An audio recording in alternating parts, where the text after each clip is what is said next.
हाँ जी बच्चे, labour chapter में हमारा ऑनगोइंग टॉपिक है calculation of effective wage rate per our. आपने उसी की एक्सटेंशन में लास्ट क्लास में सीखा था treatment of normal idle time and अब नॉर्मल आइडल टाइम। ना अगर एक बार के लिए हम अपना सारा का सारा कॉन्सेप्ट रिकॉल भी करें तो give me second. Okay done.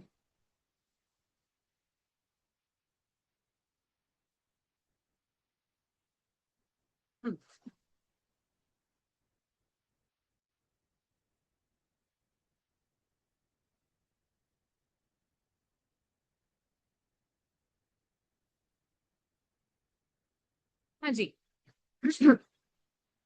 देखिए, इफेक्टिव वेज रेट पर आर आप कैसे निकालते हैं मुझे बताइए। इफेक्टिव वेज रेट पर आर की कैलकुलेशन में न्यूमरेटर में क्या आता है और डिनोमिनेटर में क्या आता है बताइए।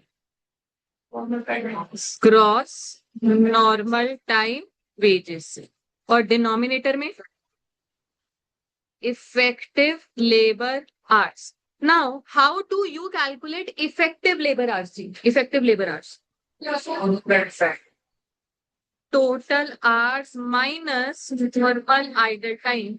तो यहीं से ही आपने मुझे बता दिया नॉर्मल आइडल टाइम की ट्रीटमेंट। इसको हम डिनोमिनेटर से एलिमिनेट कर रहे हैं, जितना भी खर्चा है हम remaining effective labour hours, effective labour hours को आप एक्सपेक्टेड प्रोडक्टिव आवर्स भी बोल सकते हैं। ठीक है जी। तो नॉर्मल आइडल टाइम की ट्रीटमेंट हमें क्लियर है कि इनका कोई खर्चा नहीं माना जाता, जो खर्चा है एक्सपेक्टेड प्रोडक्टिव आवर्स पर डाल। Now this will give you effective wage rate per hour। अब ध्यान से देखो, अगर तो हमारे पास कोई भी अबनॉर्मल आइडल टाइम है ही नहीं तो एक्सपेक्टेड प्रोडक्टिव आवर्स ही एक्चुअल प्रोडक्टिव आवर्स बन जाएंगे, राइट। बट अगर हमारे पास अबनॉर्मल आइडल टाइम है तो बात ऐसी है, जितने एक्चुअल आवर्स है उनकी वैल्यू इसी वेज रेट से मल्टीप्लाई करो, जो भी ये वेज रेट आया हुआ है, और ये वैल्यू कहां चली जाएगी? कॉस्ट शीट में। और जितने भी अब नॉर्मल आइडल आवर्स हैं उन्हीं को भी सेम रेट से ही मल्टीप्लाई करो और ये वैल्यू कहां चली जाएगी? कॉस्टिंग P&L में। अभी तक की हमारी मेन डिस्कशन तो ये रही है बच्चे, ठीक।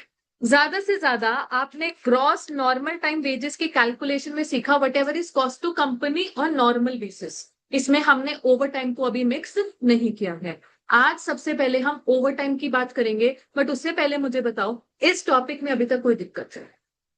एनीथिंग? कोई होमवर्क था क्या? नहीं नहीं था, ठीक है जी, ठीक है, ओके।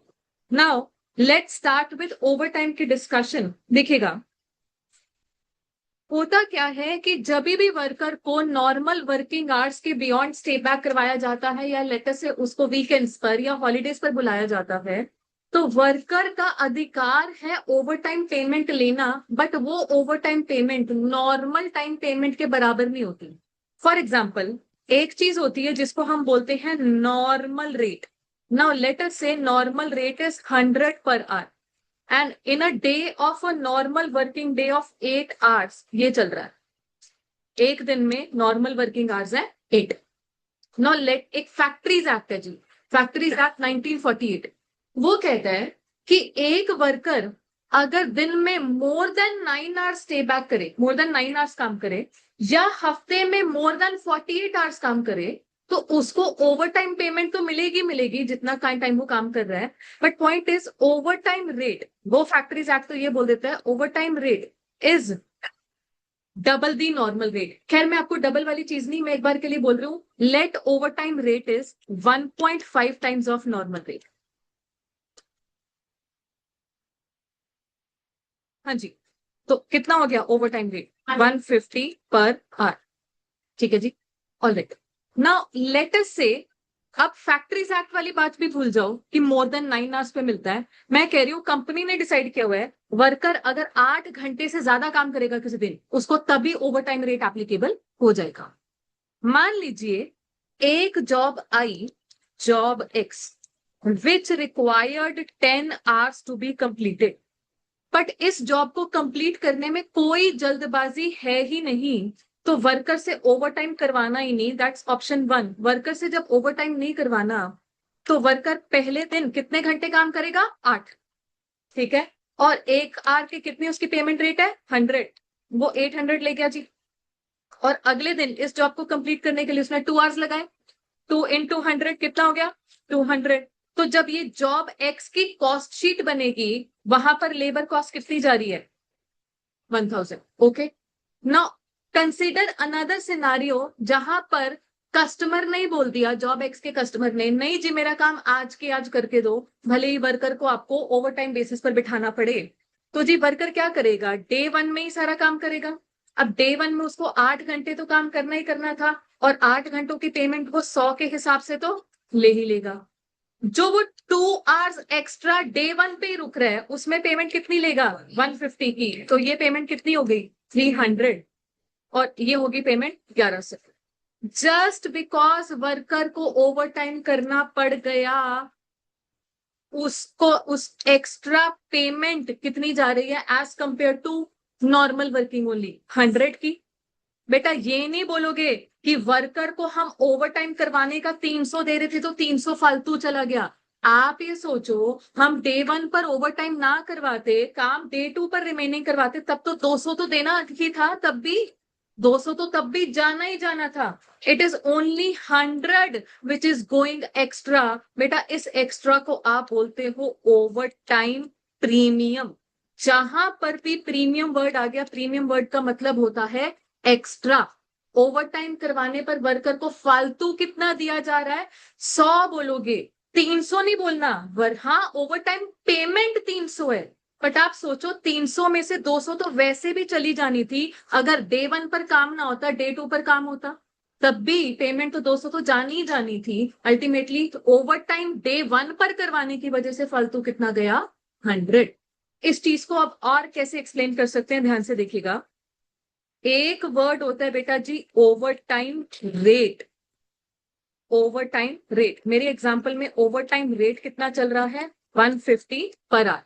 बोला जाता है इस ओवर टाइम रेट के दो कंपोनेंट्स हैं। एक को बोल दोगे नॉर्मल रेट, नॉर्मल रेट जो एनीवे देना ही पड़ता है, 100 पर आवर।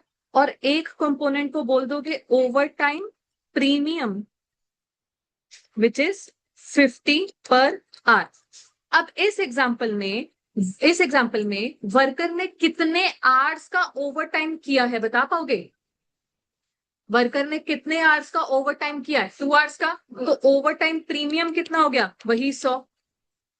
ठीक है, तो ये चीज है, ये डिस्टिंक्शन आपको क्लियर होनी बहुत जरूरी है कि एक वर्ड होता है ओवर टाइम रेट, और उसके आगे एक हिस्सा होता है ओवर टाइम प्रीमियम जो एक्स्ट्रा जा रहा है। हम पूरी 150 को एक्स्ट्रा नहीं बोल सकते हैं, क्योंकि 150 में से 100 तो एनीवे वैसे ही देना था। अगर लेटर से लॉ होता ही ना ऐसा कुछ, लॉ अगर लॉ ये कहता है आप वर्कर से 8 घंटे काम कराओ या एक दिन में मोर देन 8 आवर्स काम करवाओ, सेम रेट ऑफ पेमेंट है, तब भी बेसिक 100 तो देना ही था। ठीक है, वर्कर फालतू भी रुक रहा है, वर्कर 6 घंटे भी फालतू रुक गया, तब भी बेसिक 100 तो देना ही देना था। अब लॉ कहते हैं नहीं, we are beyond a certain limit, रुकवाते हो फिर थोड़ी सी एक्स्ट्रा रेट पर पेमेंट कर दिया करो, वो एक्स्ट्रा की बात है। तो इसलिए वर्ड निकल कर आया ओवर टाइम प्रीमियम। ओके है जी ये वर्ड सभी को? आपने इसको नोट करना है, जहां पर भी बुक में आपके पास ओवर टाइम का टॉपिक स्टार्ट हो रहा है ना बच्चे, ये देखो छोटू सी जगह है ऑन पेज नंबर 3.3, ये वाली जगह मिल रही है पेज नंबर 3.3 पर। यहां पर ये चीज नोट कर लीजिए। बेशक न्यूमेरिकल फिगर ना लिखो, लिखनी है लिख लो, कोई चक्कर ही नहीं। ओवर टाइम रेट के दो हिस्से, normal rate and over time premium, ये लिख लो पहले, पेज नंबर 3.3।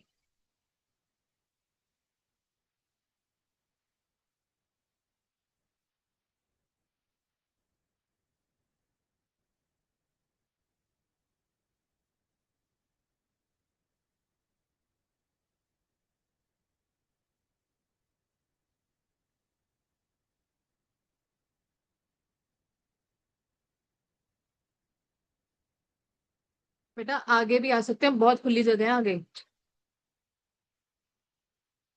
सारा रश पीछे ही मचाना है।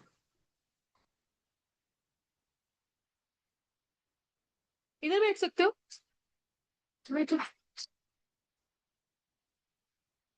हाँ जी, लिख लिया? ठीक है, अब ध्यान से सुनिएगा। नॉर्मल रेट कहाँ भेजी जाती है, ये तो कॉस्ट में देखो जानी जानी है, जहां जहां काम हो रहा है नॉर्मल रेट तो वाला कंपोनेंट तो जाता है, इसकी ट्रीटमेंट को लेकर कोई दिक्कत नहीं है। अब ओवर टाइम प्रीमियम की गारंटी नहीं होती कि ये कॉस्ट शीट में जाती ही जाती है हमेशा, या कॉस्ट शीट में किस जगह पर जाएगी, वेजेस का हिस्सा बनकर जाएगी या क्या। मेन टॉपिक हमारे लिए अब है the treatment of over time premium. आपके पास ये रहा topic, treatment of over time premium. बच्चे सब लिखा है, सिर्फ बात को समझना है। मैं थोड़ा रिवर्स में शुरू करूंगी।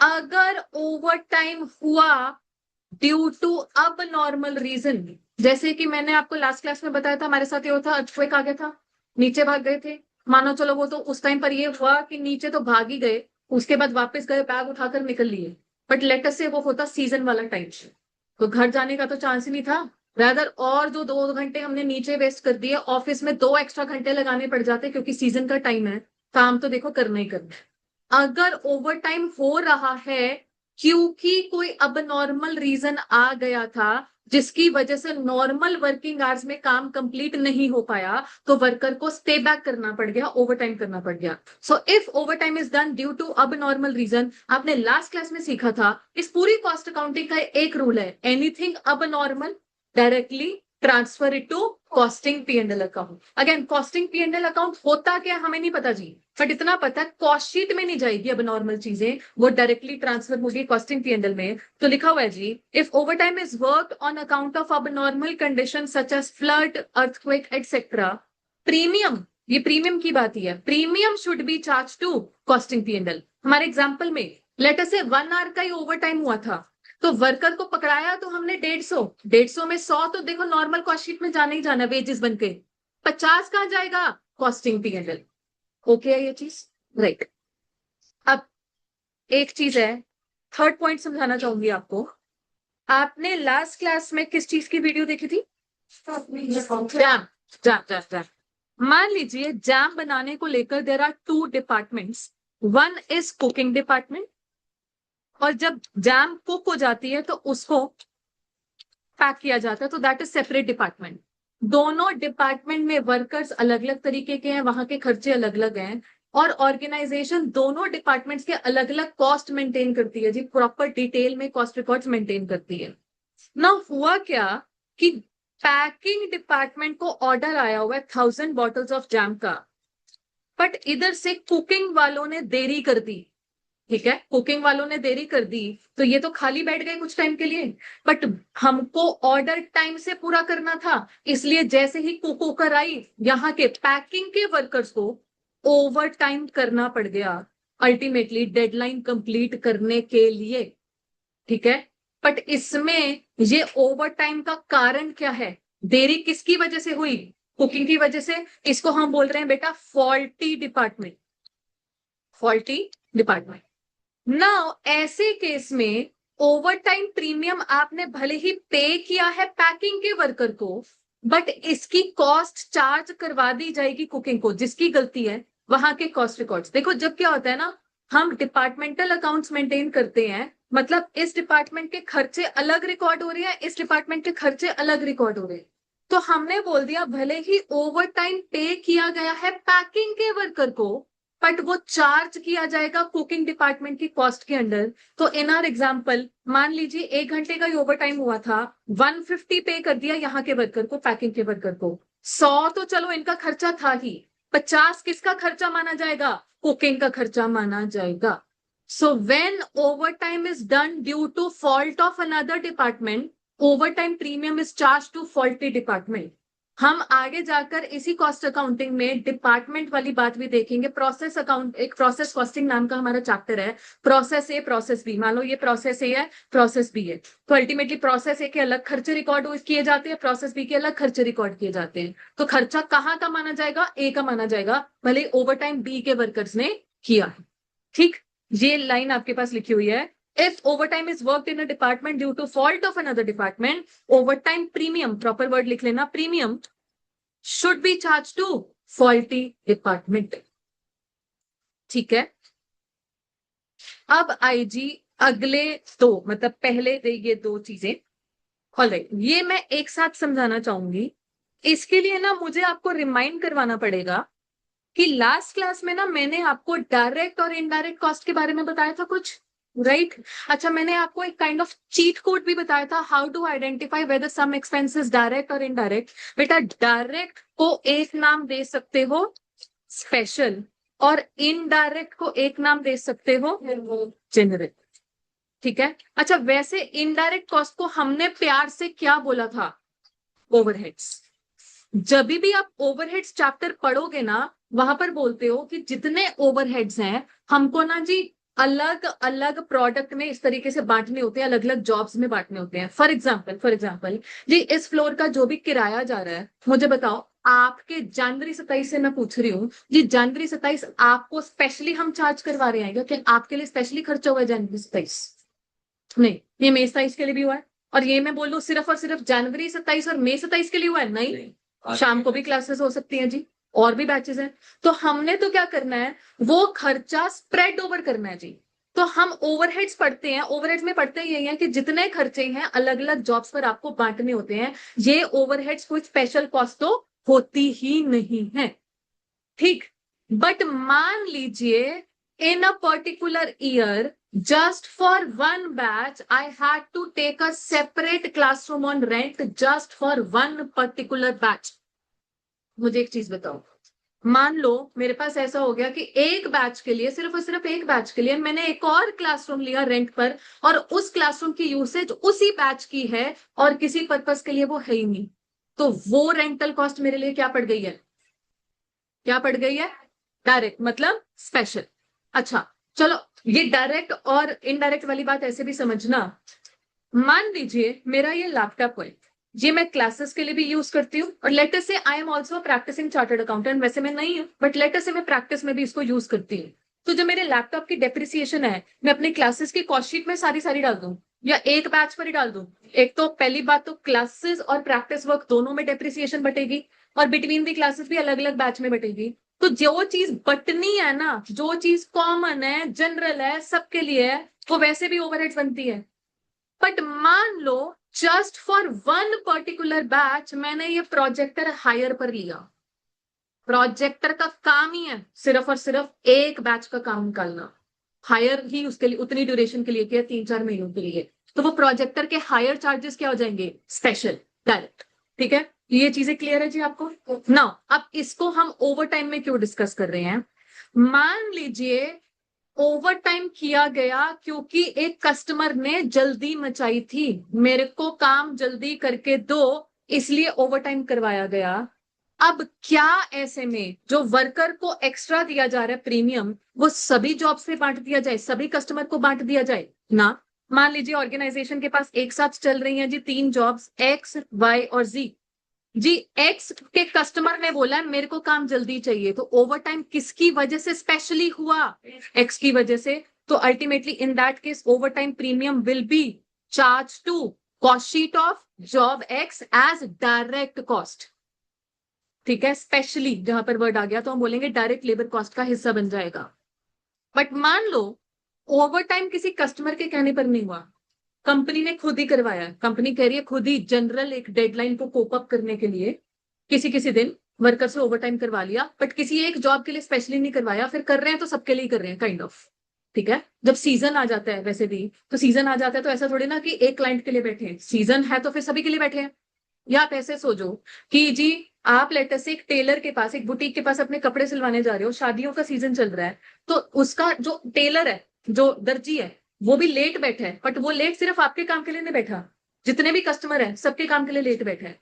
तो जब ओवर टाइम दिया जा रहा है फॉर ऑल जॉब्स, ये एक स्पेशल टू वन जॉब नहीं है, जनरल टू ऑल जॉब्स है, कॉमन टू ऑल जॉब्स है, तो ऐसे में उस ओवर टाइम को फिर हम क्या बोलेंगे? फिर सभी जॉब्स में बांटेंगे बेटा, थोड़ा थोड़ा। और जो चीज बटने वाली होती है उसको हम बोलते ही ओवरहेड्स हैं। कॉस्ट शीट में तो जाएगा, बट कॉस्ट शीट में जगह बदल जाएगी। अब स्पेशली करवाओ तो जगह बन जाती है डायरेक्ट लेबर कॉस्ट, और अगर कॉमन बेसिस पर करवाओ, जनरली करवाओ, तो जगह बन जाती है ओवरहेड्स, फैक्ट्री ओवरहेड्स। यही आपके पास पहले 2 केसेस हैं, देखिएगा। If overtime is resorted to desire of the customer, over time premium is charge to the job as, ये दोबारा से वर्ड लिखा गया है, is charge to the job as direct labour cost. And अगली लाइन पढ़ना, if over time is required to cope up with general production programmes और for meeting urgent order, overtime premium should be treated as overhead cost of the particular cost department। particular cost department में मतलब वही department, जैसे हमारे example में था cooking and packing अलग अलग डिपार्टमेंट है, तो it should be treated as overheads of the department which works overtime. अब ओवरहेड्स भी कॉस्ट शीट में जाते हैं, ठीक है, इधर से डायरेक्ट लेबर कॉस्ट भी कॉस्ट शीट में जाती है, जाना तो कॉस्ट शीट में ही है, बट अल्टीमेटली जगह चेंज हो जाएगी। डायरेक्ट लेबर कॉस्ट, अब आप लोग पढ़ चुके हैं बेटा लास्ट क्लास में कॉस्ट शीट का format. Direct labour cost cost sheet में कहाँ दी है? प्राइम कॉस्ट का हिस्सा बनती है, और फैक्ट्री ओवरहेड्स प्राइम कॉस्ट के बाद आते हैं, तो वो जगह बदल जाती है और वो मैटर भी करती है जगह। ठीक है जी, चारों केसेस क्लियर हो गए हैं। मैं बार बार रिमाइंड करवाऊंगी, ये चारों cases treatment of overtime payment नहीं, ओवरटाइम प्रीमियम के हैं। जो वो 50 रुपया फालतू जा रहा था उसका है, 100 रुपया तो वैसे ही जाना था कॉस्ट शीट में डायरेक्ट लेबर कॉस्ट में, हम 50 रुपए की ट्रीटमेंट पढ़ रहे हैं। क्लियर? हाँ जी, हाँ जी। देखो फिर ना, जब डिपार्टमेंटल कॉस्ट होते हैं तो कॉस्ट शीट में जाने का तरीका थोड़ा अलग हो जाता है चित्रांश। मतलब हम बिल्कुल वॉल्यूम 2 का पहला चैप्टर जब पढ़ेंगे तो हम देखते हैं कि कॉस्ट शीट में फिर कैसे चीजें जाती हैं। होता पता क्या है कि मान लो ये दो डिपार्टमेंट है, डिपार्टमेंट ए और डिपार्टमेंट बी। डिपार्टमेंट ए पहले अपना सारा खर्चा रिकॉर्ड करेगा, फिर इसमें से कुछ खर्चा जब इसका आउटपुट तैयार हो जाता है तो ये बी को ट्रांसफर कर देगा, फिर कुछ खर्चा यहाँ पर ट्रांसफर होगा, अल्टीमेटली फिर यहां पर कुछ वैल्यूएशन निकल कर आएगी, उस वैल्यूएशन का रोल क्या है वो फर्क पड़ता है। अल्टीमेटली तो घूम फिर के देखो ऑर्गेनाइजेशन का ही खर्चा है, but it is just that उसकी placing in the first place. Let's say B के वर्कर ने ओवर टाइम किया बट फॉल्ट ए का था, बट वो चार्जिंग पहले ए को जाएगी rather than to B directly. बात तो वही है, घूम फिर के चीजें कॉस्ट शीट में ही पहुंचनी है, बट डिपार्टमेंट ए कॉस्ट का नाम ना, डिपार्टमेंट बी का नाम ना आकर डिपार्टमेंट ए का नाम आ जाए। ठीक है, एंड अल्टीमेटली एक हमारे पास कॉस्ट अकाउंटिंग का one of the main objectives is cost control and cost reduction when we are maintaining a very separate and detailed records of various department. और मुझे पता चल गया कि डिपार्टमेंट ए को चार्ज हुआ है कुछ ओवर टाइम प्रीमियम, जो कि पे तो बी के वर्कर्स को किया था। जब बाद में इस चीज की स्क्रूटनी होगी तो गलती निकाली जाएगी। अगर सोचो, हम अगर ये सोचें कि है तो एक ही एंटिटी का खर्चा, जाना तो सब कुछ ही कॉस्ट शीट में है, क्या फर्क पड़ रहा है बी को चार्ज करो ए को चार्ज करो, ये गलतियां नहीं पता चलेंगी ना, ये इनएफिशिएंसीज नहीं पता चलेंगी, आगे इन पर काम कैसे हो पाए। तो जो हमारे पास ऑब्जेक्टिव है to actually reduce the inefficiencies, to manage cost control and cost reduction, फिर वो ऑब्जेक्टिव पूरा नहीं हो पाता। उस ऑब्जेक्टिव को पूरा करने के लिए बोला जाता है that cost accounting is all about going into the details. जैसे हम बोलते हैं ना कि अलग अलग प्रोडक्ट के भी कॉस्ट रिकॉर्ड मेंटेन किए जाते हैं। अब आपकी फाइनेंशियल अकाउंटिंग तो सब कुछ इकट्ठा लिखवाती है पीएनएल में, कॉस्ट अकाउंटिंग कहती है ए की प्रॉफिटेबिलिटी अलग, प्रोडक्ट बी की अलग, प्रोडक्ट सी की अलग। ऐसे ही डिपार्टमेंट्स में भी डिपार्टमेंट ए का खर्चा अलग, दूसरे डिपार्टमेंट का खर्चा अलग, तभी जाकर वो माइन्यूट से माइन्यूट जो प्रॉब्लम्स हैं वो आइडेंटिफाई हो जाए। ठीक है जी, ओके। नाउ हमारे पास इससे रिलेटेड क्वेश्चन होगा बच्चे, question number 3। Question number 3,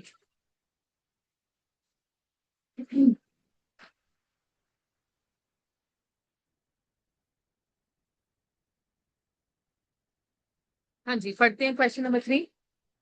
In a factory, the basic wage rate is 100 per hour and overtime rates are as follows. Before and after normal working hours, 175% of the basic wage rate, and Sundays and holidays को 225% of the basic wage rate. अच्छा जी, यहां तक की information अगर मैं आपकी copy में ले जाऊं, सिर्फ और सिर्फ यहां तक की इंफॉर्मेशन, आज आपका लेक्चर नंबर कौन सा होगा? 5। क्वेश्चन नंबर 3, छोटू सा एक वर्किंग नोट। बेटा हम इस फैन की स्पीड थोड़ी कम कर सकते हैं, रेगुलेटर, हाँ जी ऊपर ही आपके।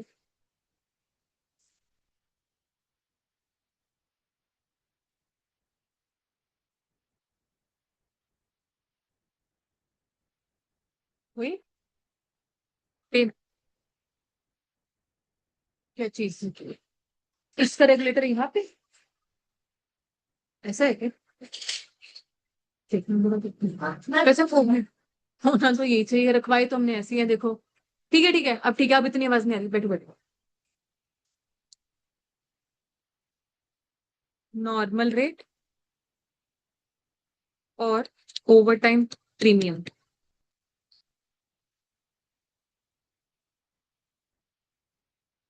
हाँ जी, particulars, payment rate, normal rate and over time premium.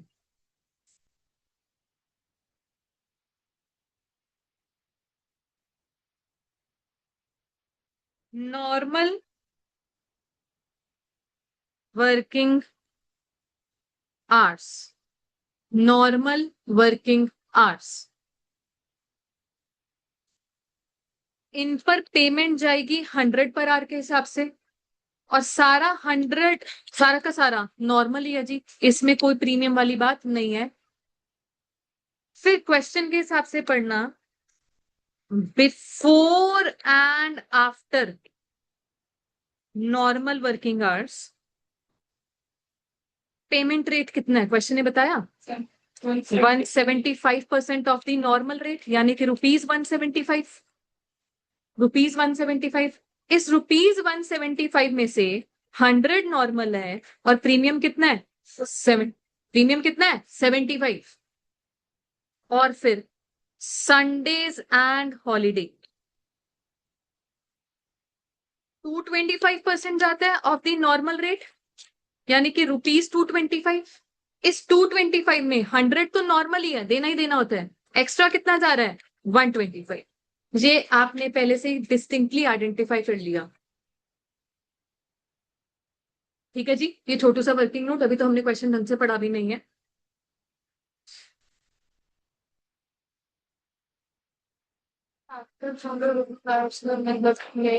For example normal working hours are 9 to 5। Worker क्या कर रहा है, उसको हम बुला रहे हैं 9 बजे से पहले सुबह कि 7 बजे आ जा, और शाम के 7 बजे तक रुक। नहीं, सुबह भी जल्दी बुला रहे हैं ना। अच्छा। हाँ जी, आगे बढ़ते हैं। During the previous year following hours were work, normal time 1 lakh hours, over time before and after normal working hours 20,000, and over time on Sundays and holidays 5,000। तो टोटल काम करवाया गया 1,25,000 आवर्स के लिए during the previous year. Following hours have been work on job Z. देखिए ऊपर आपके पास जितनी भी इंफॉर्मेशन है, यह है totality, total for all jobs, right. अब एक जॉब की बात करें, इनमें से एक जॉब है जॉब जेड। अब जॉब जेड पर वैसे टोटल आवर्स लगे हैं जी 1125 कंप्लीट करने को, बट इसमें 1,000 आवर्स हमारे नॉर्मल वाले हैं, 100 हमारे before and after normal working hours वाले हैं, और 25 घंटे संडे एंड हॉलीडे वाले हैं। क्वेश्चन आपसे जॉब जेड के बारे में पूछ रहा है कि उसकी कॉस्ट शीट में कैसे कैसे ट्रीटमेंट होगी। So you are required to calculate labour cost chargeable to job Z. Chargeable मतलब डायरेक्ट लेबर कॉस्ट जो बनती है वो, and overhead in each of the following instances. बेटा मैं रिक्वेस्ट करूंगी आप यहां पर इंस्टांसेस ना रिवर्स में पढ़े, पहले बिल्कुल ही लास्ट वाला पढ़ना। Where overtime is worked at the request of the customer to expedite the job। expedite मतलब जल्दी जल्दी उसको प्रोसेस करना, जल्दी जल्दी फिनिश करना।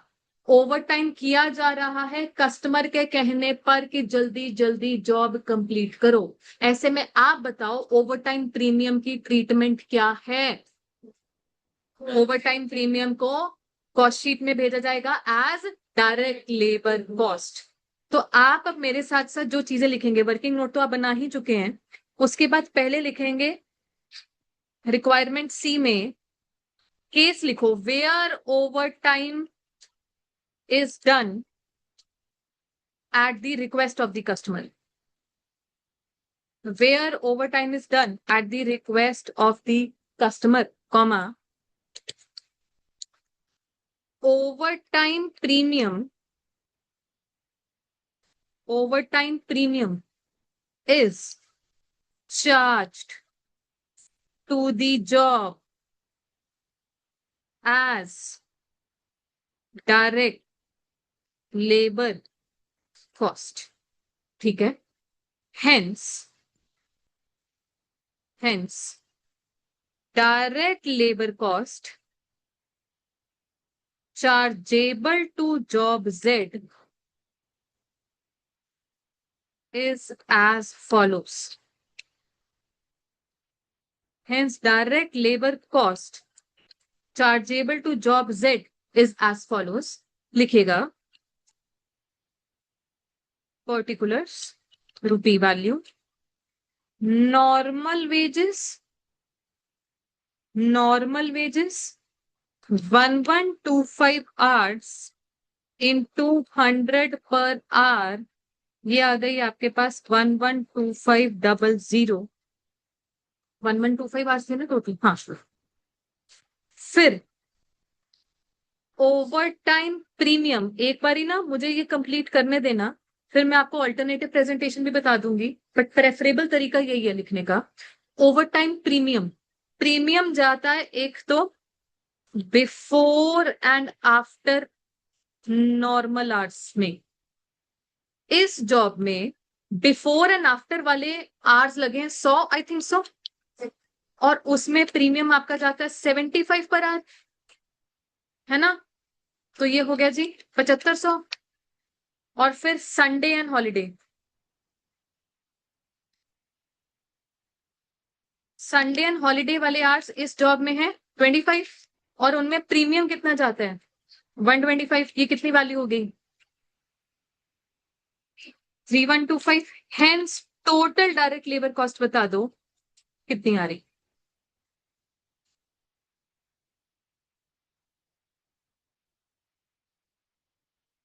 मैं बताती हूँ ऑल्टरनेटिव क्या इस चीज का, उसे आंसर्स तो सेम ही आएगा। मुझे ये वैल्यू बताओगे टोटल 106 टोटल नॉर्मल वेजेस को मिलाकर दी मेगा 123 125 total direct labour cost. Normal wages तो डायरेक्ट लेबर कॉस्ट का हिस्सा बन ही रही है, ओवर टाइम प्रीमियम भी डायरेक्ट लेबर कॉस्ट बन रहा है। ये तो हो गई जो प्रेफरेबल ट्रीटमेंट है। Why preferable? क्योंकि इसमें क्लियर कट दिखाई दे रहा है फालतू कितना जा रहा है, प्रीमियम कितना जा रहा है। अदरवाइज दिमाग में एक तरीका भी आता है, ध्यान से सुन जी। जॉब जेड में हमारे 1000 आवर्स कैसे थे, नॉर्मल वाले जिनकी पेमेंट जाती है 100 पर। बिफोर एंड आफ्टर वाले आवर्स कितने हैं 100, जिनकी टोटल पेमेंट जाती है 175 पर। और संडेज एंड हॉलीडेज वाले आवर्स कितने हैं 25, जिनकी टोटल पेमेंट जाती है 225 पर। टोटल तो बेटा आपके पास यही आना है 123 125, ठीक है। टोटल तो यही आना है। मतलब यहाँ पर क्या है ना, नॉर्मल भी तो, नॉर्मल वेजेस वैसे ही डायरेक्ट लेबर कॉस्ट होती है, प्रीमियम भी यहाँ पर डायरेक्ट लेबर कॉस्ट है। तो पॉइंट इज जितना पे कर रहे हैं जॉब जेड के लिए सारा का सारा डायरेक्ट लेबर कॉस्ट है। तरीका तो एक ये था, बट इस तरीके में क्या हाईलाइट हो पा रहा है कि प्रीमियम अलग से कितना जा रहा है? नहीं। अब बात जो मैंने लेफ्ट हैंड साइड पर लिखी सेम ही है। हमने क्या किया, इन सभी आर्ट्स का बेसिक रेट 100 एक साथ ले लिया। हम बोले ओवर टाइम हो ना हो, जॉब जेड को कंप्लीट करने में 1125 आवर्स तो देखो लगने थे। ओवर टाइम नहीं है तो आगे थोड़ा सा काम एक्सटेंड हो जाता, नॉर्मल डेज में नॉर्मल आवर्स में ही हम करते होते, बट अल्टीमेटली जॉब तो 1125 आवर्स में कंप्लीट होनी थी ना, और इतनी पेमेंट तो जानी जानी थी। ड्यू टू ओवर टाइम फालतू कितनी जा रही है वो हमने अलग से प्रेजेंट कर दिया। So this is a better way of the presentation where premium is being highlighted separately, ठीक है। बट बात वही है, अगर वैसे करो तो आंसर तो सेम आ जाता है, बट दूसरे तरीके से प्रीमियम सेपरेटली हाईलाइट नहीं होती। ओके जी, ये चीज मिस्टी क्लियर है आपको? जो मैंने लेफ्ट हैंड साइड पे लिखा है, आप रिद्धि कैसे लिखते अगर मैं ना लिखती तो? आप राइट हैंड साइड की तरह लिखते।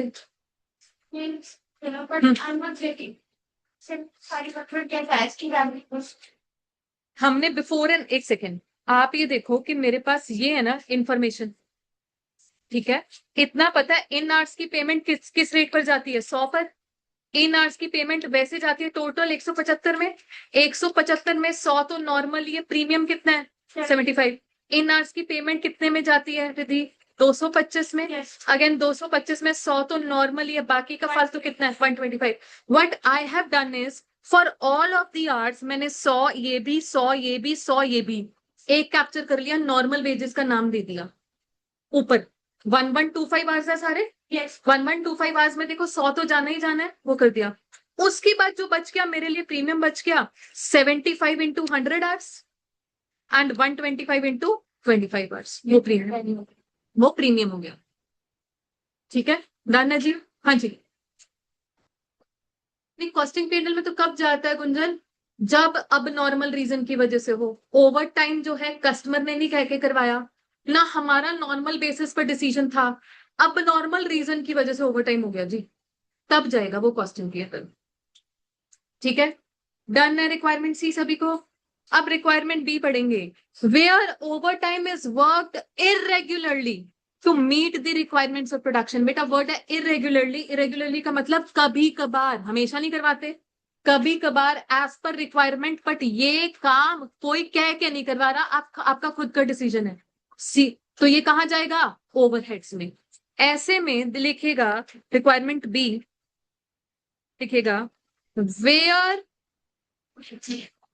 overtime is done irregularly to meet the requirements of production, comma, overtime premium is considered as factory overheads.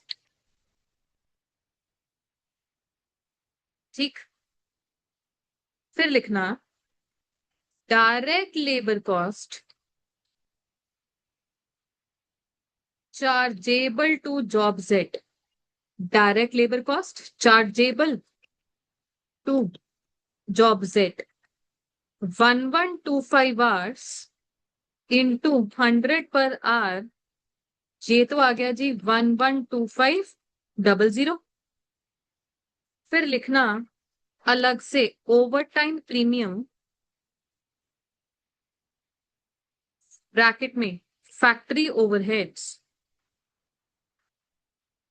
और इसकी कैलकुलेशन फैक्ट्री ओवरहेड्स की वही before and after normal hours, before and after normal hours. ये आपके पास job Z में कितने थे, 100 hours into 75 per hour, ये हो गया जी 7500। और संडे एंड हॉलीडेज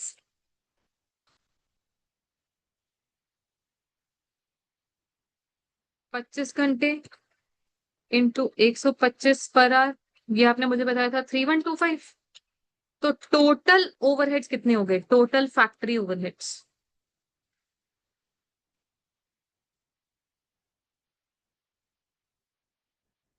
10625।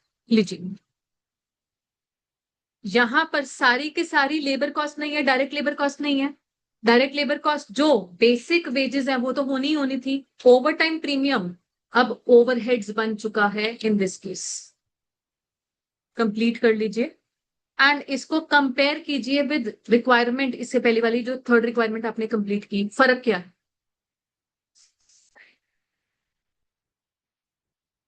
बेसिकली 112500 तो हमेशा ही डायरेक्ट लेबर कॉस्ट का हिस्सा बनना है ना, बट ओवर टाइम प्रीमियम की बात है, कस्टमर ने कहकर करवाया तो डायरेक्ट लेबर कॉस्ट में, खुद से कर रहे हैं तो ओवरहेड्स में। बस रीजन ये है कि जब कस्टमर कहकर करवाता है तो लेट अस से I have 4 jobs going on, अभी तो ये जॉब जेड का ही काम कर रहे हैं, ऑफ कोर्स कंपनी के पास और भी जॉब्स होंगी, राइट, बट जॉब जेड के कस्टमर ने स्पेशली कहकर ओवर टाइम करवाया है, तो क्या ये बांटने वाली चीज है, जनरल चीज है, नहीं, डायरेक्ट बन गई, स्पेशल बन गई। बट लेट अस से हम खुद ही करें तो cope up with the general production programme, तो cope up with the deadlines, but वो किसी एक जॉब के लिए नहीं रुकते हैं ना, फिर तो सारे काम ही मेरा डिलेड चल रहा है अपनी तरफ से, तो उसमें हम सारे काम को बांटते हैं। इट इज जस्ट दैट मेरे पास बाकी काम की डिटेल्स नहीं है, मेरे पास बाकी जॉब्स की डिटेल नहीं है, मेरे पास इस क्वेश्चन में जॉब जेड की डिटेल है which is one of the jobs.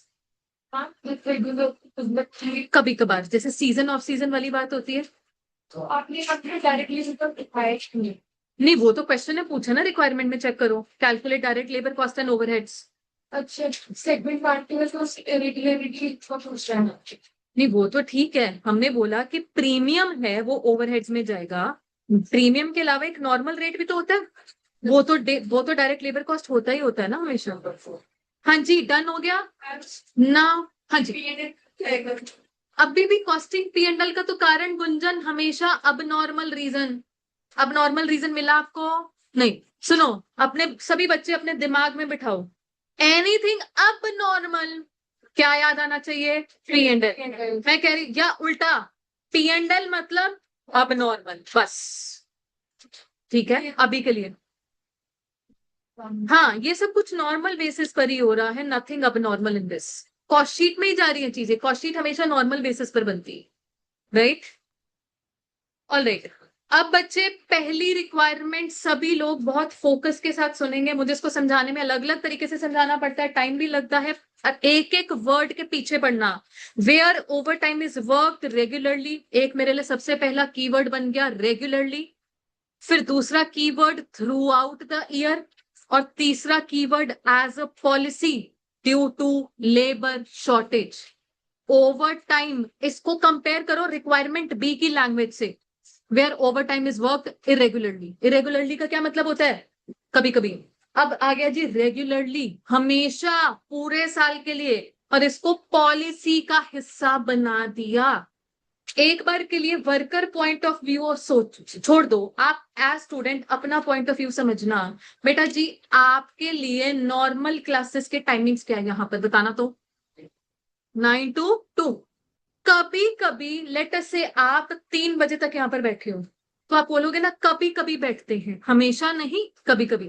But let us से हमने as SD commerce career policy change कर दी, आगे से ऑल द टाइम मेरे लिए क्लासेस शुरू होंगी सुबह 8 बजे और जाएंगी शाम 4 बजे तक। ये कभी कभार वाली बात नहीं है, रोज वाली बात है।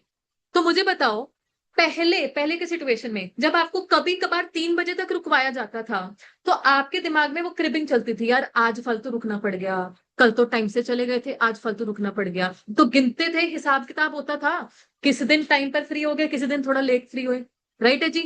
बट जब आपको ये पता चल गया कि आगे से यहाँ के ऑफिशियल टाइमिंग्स ही, नॉर्मल टाइमिंग्स ही मैंने एक्सपैंड कर दिए हैं, morning 8 AM to evening 4 PM, आपकी वो क्रिबिंग बंद हो जाएगी। आप ये नहीं बोलोगे आज ज्यादा रुक गए, आज ज्यादा रुक गए, अरे भाई नॉर्मल टाइमिंग्स है, आप नॉर्मल टाइमिंग्स पे यहाँ पर बैठे हो, तो ये आजकल वाली बात तो है ही नहीं। कभी भी नहीं जल्दी जा रहे हो, आपके लिए वो 8 से 4 नॉर्मल टाइम ही बन गया है, पॉलिसी बन गई है जी। यहाँ पर क्लासेस रन होती है सुबह 8 बजे से शाम के 4 बजे तक। फिर आप ये नहीं बोलोगे फालतू रुकना पड़ा आज, फालतू का फालतू वर्ड ही हट गया आपकी डेफिनेशन से, राइट? ऐसे ही एक बार वर्कर के पॉइंट ऑफ व्यू से सुनो, मैं आपको 2 केसेस बता रही, 2 केसेस। देखो फॉर एग्जाम्पल, एक बुटीक है जिसने कपड़े सिलने होते हैं, और वहां पर ना सीजन ऑफ सीजन वाला हिसाब है, जब शादियों वगैरह का सीजन आता है तो वर्कर को बिठा देते हैं फालतू, अपने दर्जी वगैरह को। बट अगर वैसे ऑफ सीजन में वर्कर नॉर्मल टाइम के लिए वहां पर शॉप में अवेलेबल होते हैं। ठीक है, तो ये तो हो गया कि वर्कर ऑल द टाइम नहीं, इरेगुलरली वहां पर बैठा है। ठीक है, इरेगुलरली भी अगर बैठा है तो थोड़ा हिसाब किताब कभी रखेगा, क्या रखा जाएगा कि अच्छा जिस दिन वर्कर फालतू बैठा उसको ओवर टाइम रेट पर पेमेंट देनी है? क्या बुटीक का ऑनर ये हिसाब किताब रखेगा?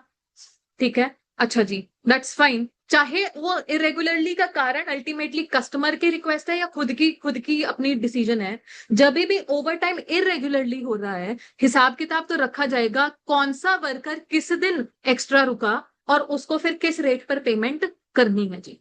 बट सोचो वही बुटीक है, अब उसका सीजन ऑफ सीजन का कॉन्सेप्ट खत्म हो गया, वो अपने वर्कर को कह रहा है तुम आगे से संडे को भी आओगे, तुम आगे से सुबह जल्दी 7 बजे आओगे और शाम को 9 बजे तक रुकोगे। पहले मान लो नॉर्मल वर्किंग आवर्स थे 9 से 5, अब हमने उसको क्या बोल दिया, आगे से तुम्हारे नॉर्मल वर्किंग आवर्स 9 to 5 नहीं है, 7 to 9 हो गया है, और तुम्हारे लिए नॉर्मल वर्किंग आवर्स बन गया है।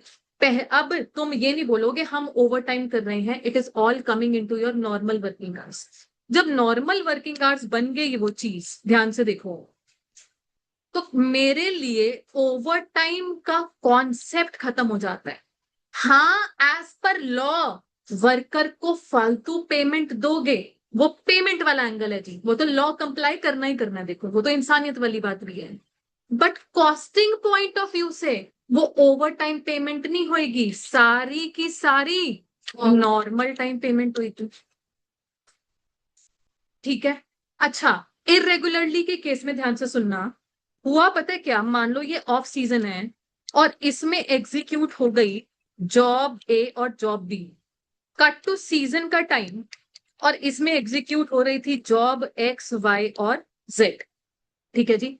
जब जॉब ए और बी ऑफ सीजन में एग्जीक्यूट हो रही थी, क्योंकि तो उस केस में ओवर टाइम इरेगुलरली था जी, तो क्या इनकी कॉस्ट शीट में चाहे एज डायरेक्ट लेबर कॉस्ट चाहे एज ओवरहेड्स प्रीमियम जाने वाला है? नहीं जी, ऑफ सीजन में वर्कर ने रुकना ही नहीं, वर्कर को क्यों हम रुकवाएंगे। बट सीजन में जब हम वर्कर को रुकवा रहे हैं, ओवर टाइम पेमेंट कर रहे हैं, तो अल्टीमेटली फिर वो रीजन के ऊपर डिपेंड करता है। अगर कस्टमर के कहने पर कुछ ज्यादा ही जल्दी थी तो स्पेशली चार्ज कर दिया, अगर जनरली किया तो सबके ऊपर चार्ज कर दिया। बट कॉस्ट शीट में तो इनके पहुंच गया, बट क्या ए और बी की कॉस्ट शीट में पहुंचा था ओवर टाइम? नहीं, ए और बी तो एग्जीक्यूट कब हो गई थी? ऑफ सीजन में, जब किसी वर्कर ने स्टे बैक किया ही नहीं।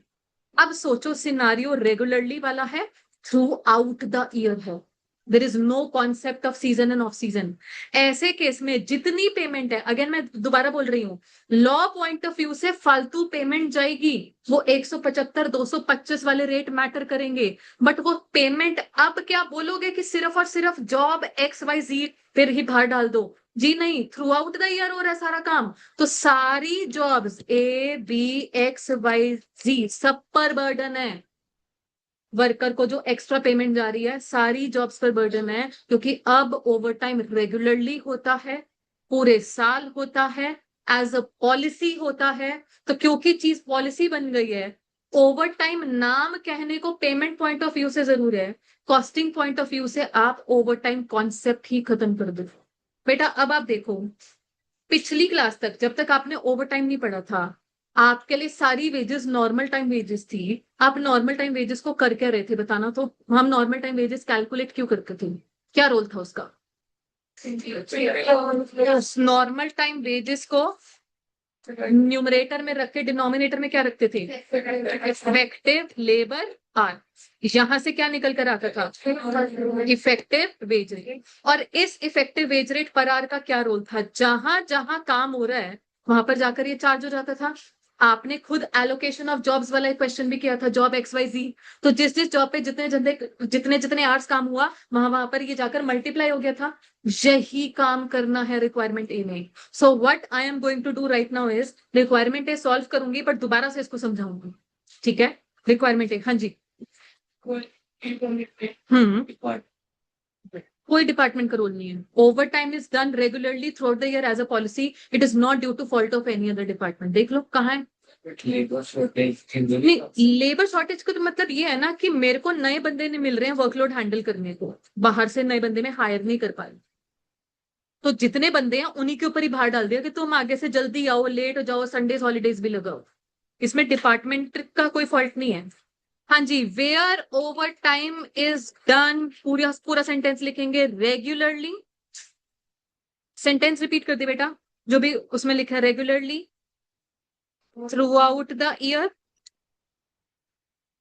As a policy. चलो, ड्यू टू लेबर शॉर्टेज आपने नहीं भी लिखा, 3 keywords, regularly, throughout the year, as a policy. In such case total payment bracket में इंक्लूडिंग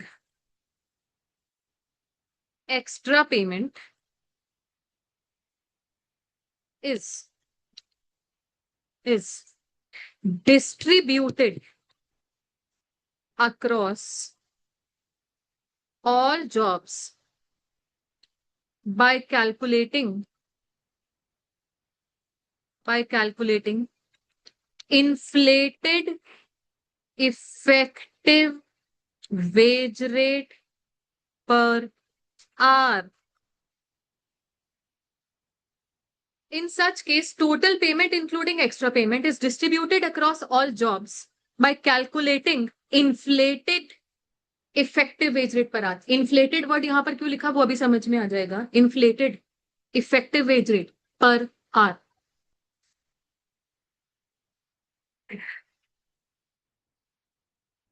हाँ जी, आप अब मेरे साथ कुछ कैलकुलेशंस करेंगे।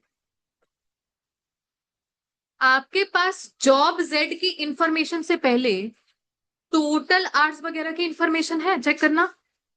तो उसमें देखना आपके टोटल में normal working hours last year कितने थे, 1 lakh.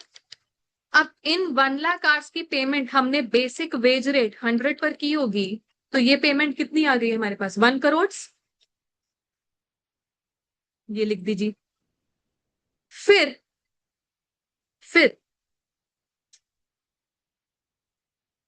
Before and after normal hours कितने हैं टोटल में,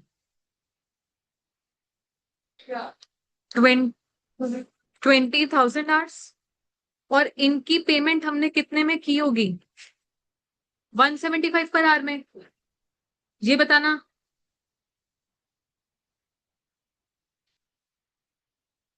जीरो सही से बताना बस मुझे। 35 लाख। और फिर संडेज एंड हॉलीडेज,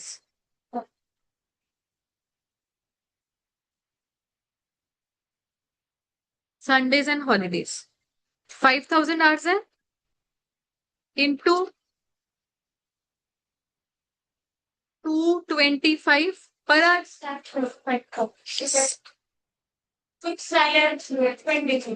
किसका बता रहे हो वैदेही,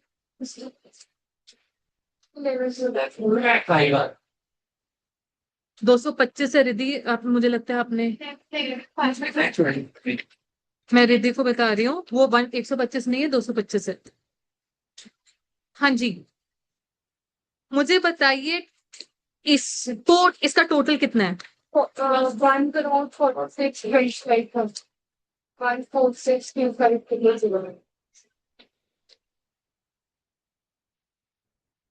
टोटल करके नोटिस कीजिए, नाम क्या दिया गया, टोटल नॉर्मल टाइम वेजेस। भले ही पेमेंट पॉइंट ऑफ व्यू से हमने फालतू पेमेंट करी है, 175 पर भी करी है, 225 पर भी करी है, वो तो देखो लॉ पूरा करना ही करना है हमको। But point is costing point of view से ये एक्स्ट्रा नहीं है, ये सारी की सारी नॉर्मल आवर्स हैं, बिकॉज हमारे लिए अब नॉर्मल आवर्स कह लो या इफेक्टिव लेबर आवर्स कह लो, 1,25 है। टोटल आवर्स कितने थे, 1,25। मुझे बताओ आपके पास इफेक्टिव वेज रेट कितना आ गया, 117 पर आवर। ठीक है, आपने एक effective wage rate per our 117 निकाल दिया। अब जहां काम हो रहा है हर जगह 117 पर आवर मल्टीप्लाई हो जाएगा। क्वेश्चन की रिक्वायरमेंट स्पेसिफिकली जॉब जेड के लिए बनी हुई है, तो लिखना। अब ये नॉर्मल टाइम वेजेस या नॉर्मल वेजेस कहाँ जाती है, direct labour cost in the cost sheet. So direct labour cost chargeable to job Z is simply, job Z के टोटल आवर्स कितने थे, 1,125 इंटू, इसको मल्टीप्लाई कर दो 117 पर आवर, और एक वैल्यू बता दो, फिर मैं चीजें दोबारा से बताऊंगा। 131,625 लीजिए, कंप्लीट कर लीजिए।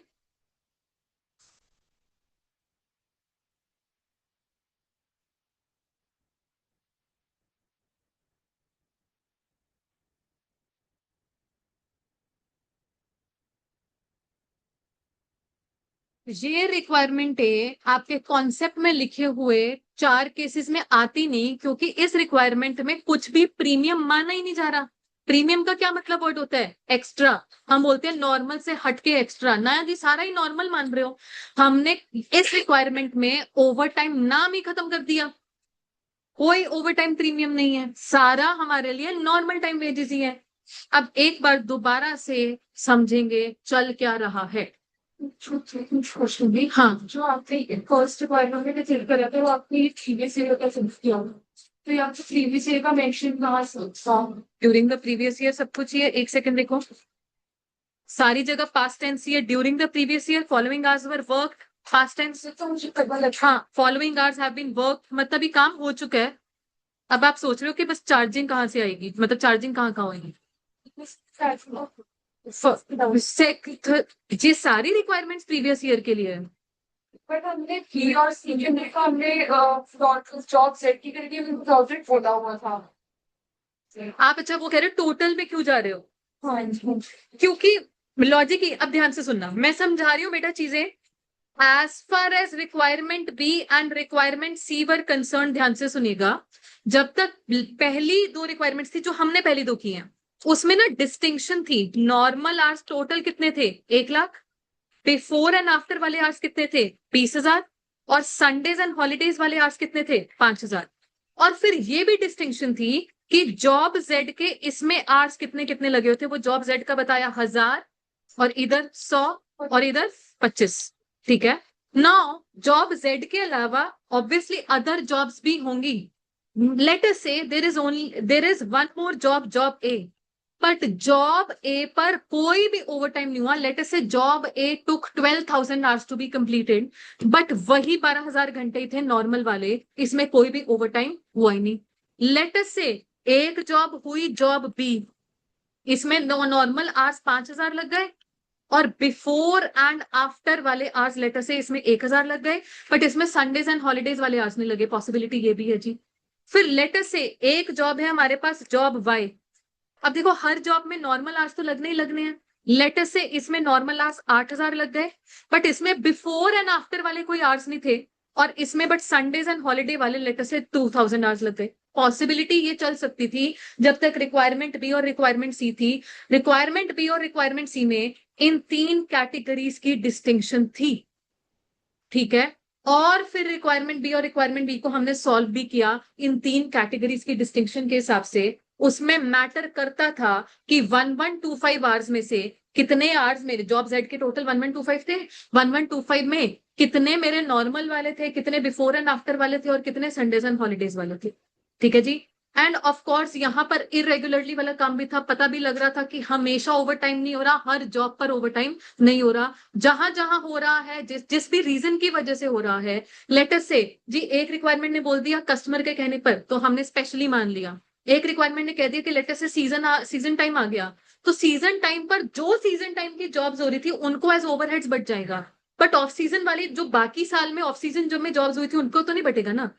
बट अब रिक्वायरमेंट ए क्या कह रही है, आप ये डिस्टिंक्शन ही खत्म करो। आपके लिए through out the year total hours कितने हैं, 125। कोई 3 बाइफर्केशन नहीं है, 125, 1,25,000 ही है जी। इसमें से जॉब जेड लेगी 1125। आपने इस 125 की पेमेंट कर रही है इफेक्टिवली 117 से। वैसे 125 में अलग अलग कैटेगरी की वो पेमेंट की कैटेगरी अलग अलग थी, but costing point of view से देयर इज नो कैटेगरी। ठीक है। तो आपके लिए वो इन्फ्लेटेड वेज रेट, इन्फ्लेटेड नाम क्यों है। अब देखो वैसे मेरे लिए बेसिक वेज रेट कितना था इस क्वेश्चन में, 100। पॉसिबिलिटी ये थी कि जब तक रिक्वायरमेंट बी और रिक्वायरमेंट सी कर रहे थे, जो जॉब ए को ओवर टाइम लगा ही नहीं था, रिक्वायरमेंट बी और रिक्वायरमेंट सी के केसेस की बात कर रही हूं, जब ओवर टाइम कभी कभार होता था, तो उस केस में क्या जॉब ए को कोई ओवर टाइम लगना था, नहीं। उसकी कॉस्टिंग में कितना पर आवर रेट जाना था, 100। In this case in requirement A where over time is done regularly, तब भले ही जॉब ए है या कोई भी जॉब है, सबको लगेगा 117। ठीक है जी। इसलिए द वर्ड इन्फ्लेटेड आया। जॉब ए को कंप्लीट करने में 12,000 घंटे लगे, चल भाई 117 ले जा। जॉब बी को कंप्लीट करने में 6,000 घंटे लग गए, चल भाई 117 ले जा। उसके बाद जॉब लेटर से वाई आई, उसको कंप्लीट करने में 10,000 घंटे लगे, चल भाई 117 ले जा। सारी जॉब्स को 117 पहुंच रहा। ये है distinction between requirement A and rest of the 2 requirements, requirement D and requirement C.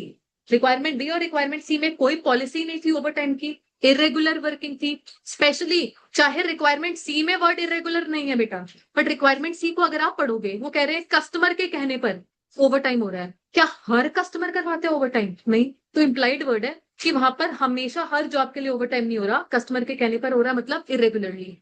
So point is, जब तक कभी कभार हो रहा है तो सबको ओवर टाइम थोड़ी ना चिपकाते रहोगे, जिसके लिए हो रहा है जब जब हो रहा है उस हिसाब से करवाओगे, हिसाब किताब रखा जाएगा इरेगुलरली वाला, ठीक है। पर जब थ्रू आउट द ईयर वाली बात है तब थोड़ी ना हिसाब किताब रखना है, तब थोड़ी ना हिसाब किताब रखना है। फॉर एग्जाम्पल यहाँ पर हमने प्रीति मैम को हायर किया हुआ है, उनका नॉर्मल वर्किंग आवर्स जो होते हैं लेटर से 10 to 6 होते हैं जी।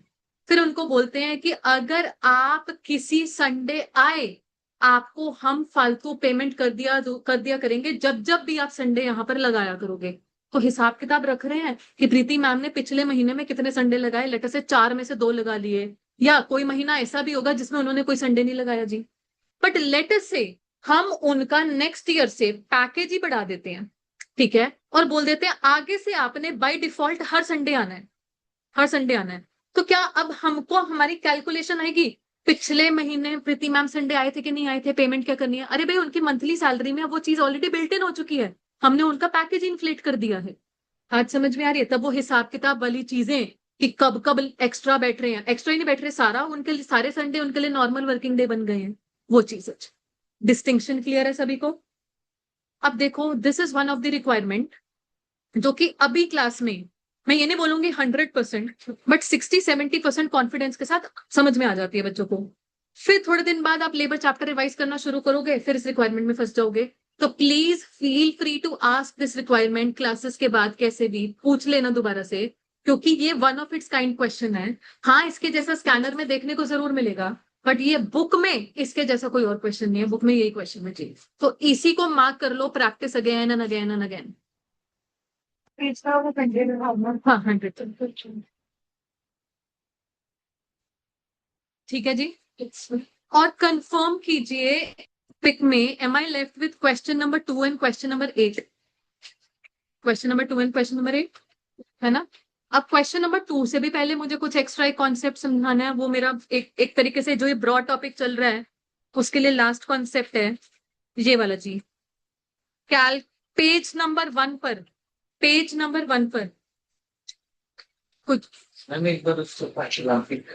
फाइनल आंसर 131625 बताया गया था मुझे, चेक करना। 1125 इंटू 117, 131625।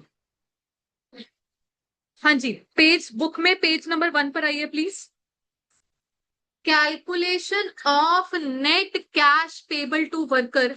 बेटा अब आप ये देखो कि let's say you are working in an organization, आपका पैकेज तो बना दिया है जी 20-25 लाख का पैकेज, तो जो कॉस्ट टू कंपनी होता है सीटीसी, बट हर महीने आपके बैंक अकाउंट में लेटर से 1,25,000 आ रहा है आपके जो बैंक अकाउंट पे।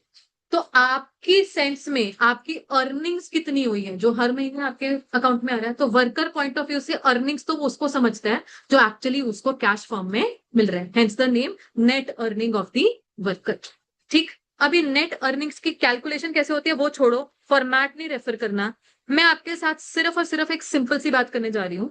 मान लीजिए बेसिक सैलरी, अभी लिखना नहीं है, बात को समझेंगे, बेसिक सैलरी 1 लाख है, डीए 20,000 है मान लीजिए, और एक वर्ड है जी एम्प्लॉयर्स कॉन्ट्रीब्यूशन टू पीएफ, ठीक है, और ये 12% है। इफ क्वेश्चन इज साइलेंट तो 12% किसका? बेसिक सैलरी एंड डीए, तो ये कितना हो गया? 14,400।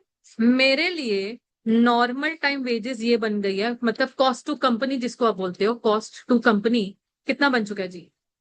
1,00,000 134,400। अब जो कंपनी को पड़ रहा है कॉस्ट, क्या सारा का सारा वर्कर के बैंक अकाउंट में पहुंच रहा है? नहीं, नहीं।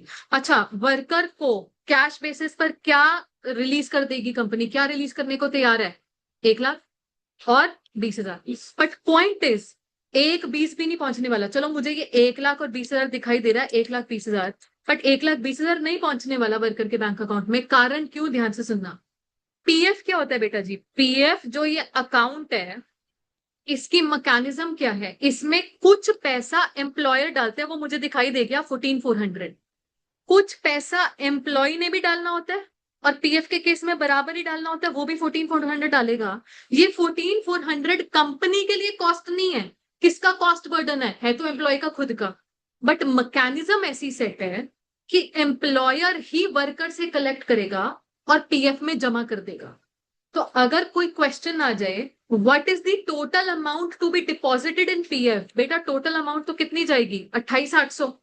बट 28,800 में होता क्या मैकेनिज्म है, एम्प्लॉय खुद नहीं उस अकाउंट में जमा करता, अल्टीमेटली एम्प्लॉयर उसकी सैलरी में से काट लेता है और फिर टोटल 28,800 जमा कर देगा अपना। उसका कॉस्ट बर्डन, कंपनी का कॉस्ट बर्डन कितना है 14,400। एक बार मैं आपको सिंप्लिसिटी पर्पस के लिए ना, एक बार के लिए, जस्ट बिकॉज दो अमाउंट है 14,400 की, एक बार के लिए ना मैं आपको बता देती हूँ कि मान लो ये अमाउंट ना वैसे पीएफ की बराबर होती है, बट आपको समझाने के लिए मैं अनइक्वल कर रही हूँ। लेटर से मैं ये 10,000 कर रही हूँ, मुझे बताना टोटल पीएफ में कितना जा रहा है 24,400 ना। ये 10,000 कंपनी के लिए कॉस्ट नहीं है, इस स्टेटमेंट में कतई नहीं आएगा। ये किसका कॉस्ट बर्डन है, वर्कर का खुद का है। But it is just that एक कैश कलेक्शन वाली बात है, just cash is exchanging hands, इसका कॉस्टिंग से कोई लेना देना नहीं है, इसका इफेक्टिव वेज रेट पर आर की कैलकुलेशन से कोई लेना देना नहीं है। 10,000 एम्प्लॉय खुद ना जमा करवा के कंपनी को पकड़ाएगा और कंपनी टोटल फिर अपना 14,400 प्लस एम्प्लॉय से आया हुआ 10,000 करके टोटल 24,400 जमा करवा देगी। राइट है जी। तो ऐसे में ऑब्वियसली एम्प्लॉय तो अलग से थोड़ी ना पकड़ाता फिरेगा, कंपनी ही उसकी सैलरी रिलीज करते वक्त ये 10,000 कट कर लेगी। हेंस नेट कैश वो या कितनी सैलरी क्रेडिट करेगी 1,10 करेगी। तो ये वर्कर की कंट्रीब्यूशन क्यों कट हुई, ये कैश मैकेनिज्म के तौर पर कट हुई कि सरकार ने रूल बनाया हुआ है वर्कर खुद नहीं जमा करेगा, कंपनी के रूट से चीजें आई। ठीक है जी, इसलिए माइनस हो रहा है। अब आप एक बार के लिए ना स्टेटमेंट नोटिस करना, बेटा हमने स्टेटमेंट क्या पिक की है, स्टेटमेंट में सबसे पहला पॉइंट क्या पिक किया है, ग्रॉस लेबर कॉस्ट। आपके पास इसी पेज पर ग्रॉस लेबर कॉस्ट है। इस ग्रॉस लेबर कॉस्ट की कैलकुलेशन में आइडेंटिफाई करो शुरू से सारी चीजें। बेसिक सैलरी कैश में जाता है, हाँ या ना, yes. DA, bonus, commission, other allowances cash, perks, perks का नाम ही क्या है नॉन कैश, ये नहीं जाएगा। एम्प्लॉयर्स कंट्रीब्यूशन क्या वर्कर को एज कैश मिलेगी, नहीं। तो हमने क्या किया, ध्यान से सुनिएगा। अच्छा ओवर टाइम, ओवर टाइम जितना भी है जाएगा कैश फॉर्म में, यस। हमने क्या किया, जब बेसिस उठाया ये ग्रॉस लेबर कॉस्ट, तो इस ग्रॉस लेबर कॉस्ट की कैलकुलेशन में दो नॉन कैश आइटम आ चुकी हैं। आप सबसे पहले तो उन दो नॉन कैश आइटम को माइनस करवाओ। वो क्या क्या हो गई जी, पर्क्स और एम्प्लॉयर्स कंट्रीब्यूशन। यहां तक ओके है। फिर अलग से कुछ आइटम्स हमने माइनस करवाई, ये वाली एम्प्लॉयज कंट्रीब्यूशन। ये क्यों माइनस करवाई, क्योंकि एम्प्लॉय खुद नहीं जमा कर सकता पीएफ में, वो एम्प्लॉयर को पकड़ाएगा, आगे एम्प्लॉयर ने जमा करना है तो अलग से क्या पकड़ाएगा, एम्प्लॉयर उसकी सैलरी में से ही काट लेता है। तो देखो यहाँ पे ना रट्टे नहीं मारने, आप ये बोलो एम्प्लॉयर कंट्रीब्यूशन भी माइनस होनी है और एम्प्लॉय कंट्रीब्यूशन भी माइनस होनी है, रट्टे कोई नहीं मारने, कारण अलग अलग है। एम्प्लॉयर्स कंट्रीब्यूशन क्यों माइनस हो रही है, क्योंकि मेरा स्टार्टिंग पॉइंट जो है ग्रॉस लेबर कॉस्ट, उसका हिस्सा बना हुआ है एम्प्लॉयर्स कंट्रीब्यूशन। लेटर से मेरे इस एग्जांपल में मैं स्टार्टिंग पॉइंट 134400 पकड़ूं, फिर मैं बोलो एम्प्लॉयर्स कंट्रीब्यूशन माइनस कर दो, बट मेरा स्टार्टिंग पॉइंट ही अगर 1,20 है, 1,20 में इंक्लूडेड ही नहीं है एम्प्लॉयर्स कंट्रीब्यूशन। 1,20 क्या है, सिर्फ ये दो चीजें। मैंने अगर स्टार्टिंग पॉइंट ही 1,20 है स्टेटमेंट क्या, क्या तब भी आप एम्प्लॉयर्स कंट्रीब्यूशन माइनस करोगे, नहीं, 1,20 का हिस्सा ही नहीं है वो। तब सिर्फ और सिर्फ क्या माइनस होगी, एम्प्लॉय की कंट्रीब्यूशन। देखो वो तो माइनस होनी होगी। तो कोई रट्टे नहीं मारने कि अच्छा जी माइनस होती है एम्प्लॉयर की कंट्रीब्यूशन भी, माइनस होती है एम्प्लॉय की कंट्रीब्यूशन भी। आप ये तो चेक करो आपका स्टार्टिंग पॉइंट क्या है। आप एम्प्लॉयर कंट्रीब्यूशन अगेन क्यों माइनस हुई, क्योंकि ये यहाँ का हिस्सा है, पर्क्स भी यहाँ का हिस्सा थे, इसलिए हमने दो आइटम ये माइनस करवाई। राइट, अच्छा जी, एम्प्लॉय कंट्रीब्यूशन माइनस करवा दी as a part of cash mechanism, cash adjustment है जी। Similarly, there is a word called TDS, tax deducted at source. इसका क्या मतलब होता है, जो स्पेशली जनवरी 27 वाले बच्चे बता सकते हैं, सरकार ने टीडीएस रूल्स क्यों लागू किए हुए हैं।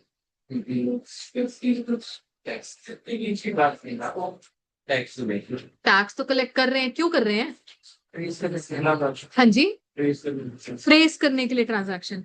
जी लेटर से टीडीएस नाम की चीज ना होती, मैंने वर्कर को सैलरी दे दी, वो अपनी रिटर्न फाइल ही नहीं कर रहा, सरकार का टैक्स रेवेन्यू कम हो गया, टैक्स चोरी होगी एक तरीके से। अ पॉइंट इज, जब सरकार ने प्रॉपर रूल लागू किए कि जी कंपनी वर्कर को सैलरी रिलीज करते वक्त ही टैक्स काट लेगी। नाउ टैक्स जो है वर्कर का खुद का कॉस्ट बर्डन है, कंपनी की कॉस्टिंग का हिस्सा तो कहीं नहीं बनता, वो है तो वर्कर का headache. It is just that worker नहीं सरकार को जमा करवा रहा, वो कंपनी उसकी सैलरी में से काट के सरकार को जमा करवा रही है।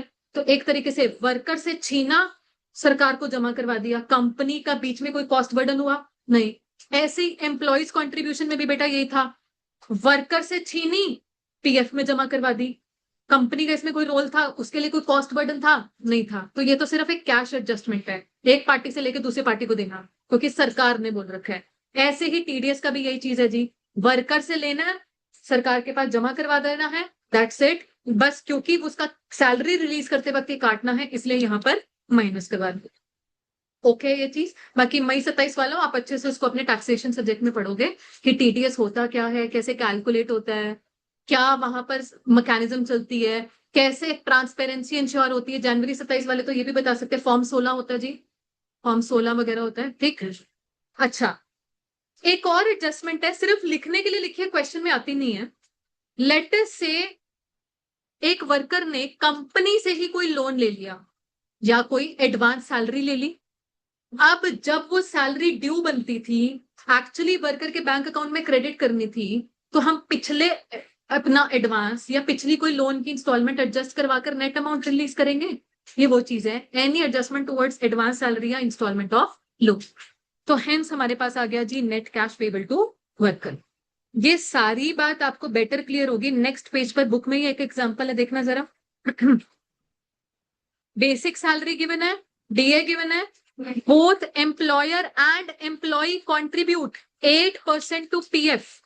Calculate gross labor cost to by employer, gross labor cost incurred by employer मतलब cost to company, and then net cash payable to employee. बेटा आप अपने पास सॉल्यूशन स्पेस को भले ही दो वर्टिकल सेक्शन में बांट लो, जैसे मर्जी कर लो, आपने दोनों चीजें कैलकुलेट करके बतानी है, ग्रॉस लेबर कॉस्ट कंपनी के पॉइंट ऑफ व्यू से और फिर net cash payable to worker.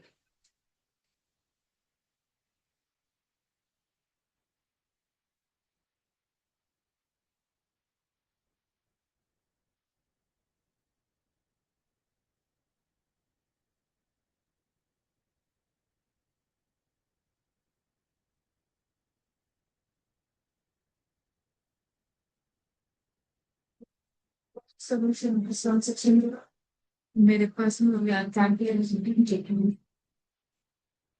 बेटा।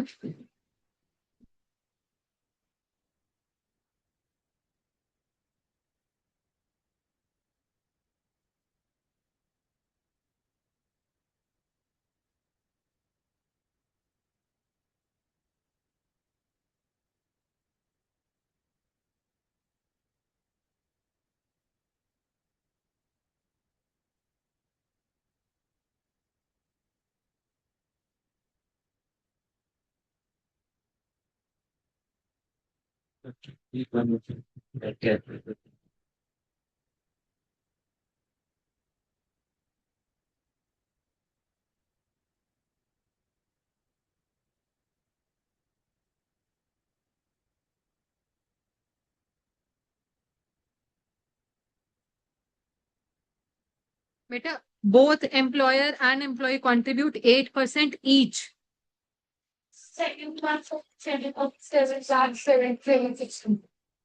सात बीस का 8%, मुझे बताओगे कितना आता है? 57। तो gross labour cost incurred by company is 777,600, ये बता रहे हो? ये तो ठीक है जी। अब net cash payable to employ बता देना। ओके ठीक है।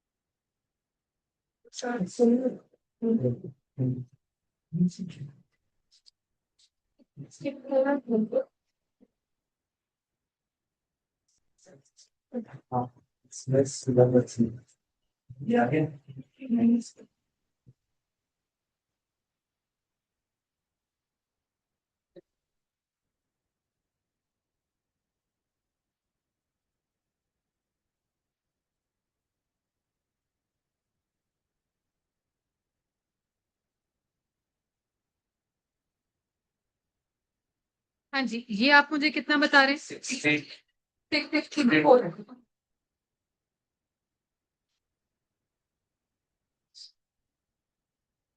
नेट कैश पेबल 6,62,400, सभी के पास यही आ रहा है। इसमें देखिए ऑल्टरनेटिव ये भी था कि मैं ग्रॉस लेबर कॉस्ट से स्टार्ट ना करूं, मैं 7,20,000 से स्टार्ट कर लूं। 7,20,000 पता है क्या है? बेसिक सैलरी और डीए का टोटल।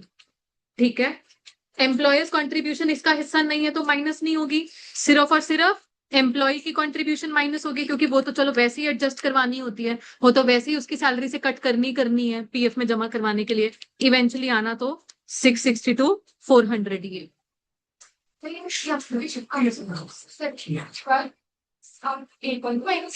तो सोचो ना मेरा स्टार्टिंग पॉइंट क्या है, 720 क्या है, 720 ये है बेसिक सैलरी और डीए।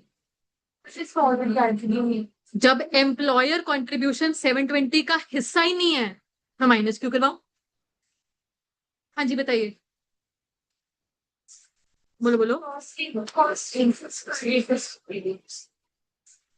क्रॉस लेबर कॉस्ट, मैं वैसे समझाने के लिए कर रही हूँ, आपने ये कर लिया ना, ओके है। हाँ जी डन। जब ये टॉपिक हमने शुरू किया था सबसे पहले, आई थिंक सो क्वेश्चन नंबर 5 किया था बेटा, और मैंने ना एक जगह छुड़वाई थी उस पर एक पेज की, याद है? हाँ जी, क्वेश्चन नंबर 5 जब करवाया था कॉपी में एक पेज की जगह छुड़वाई थी। यस, उस पेज पर जाओ, जब भी ये टॉपिक करवाया था, मेरे को नहीं मिल रहा, मेरे को खुद, चलो जो भी पेज था, मेरे को मिलने से मतलब है ना, मेरे को तो मिले। हाँ जी, मिल गया क्वेश्चन नंबर 5। जो पेज आपने छोड़ा हुआ है वहां पर लिखिए सेवा, क्वेश्चन नंबर 5 से रिलेटेड सेवा, calculate cash payable to workers. Question को बहुत बढ़िया तरीके से दोबारा से पढ़ो, जो आपने ऑलरेडी सोल्यूशन कर रखा है effective wage rate per our निकालने का, वो दोबारा से देख लो, और आप ही बताओगे cash payable to workers in question number 5।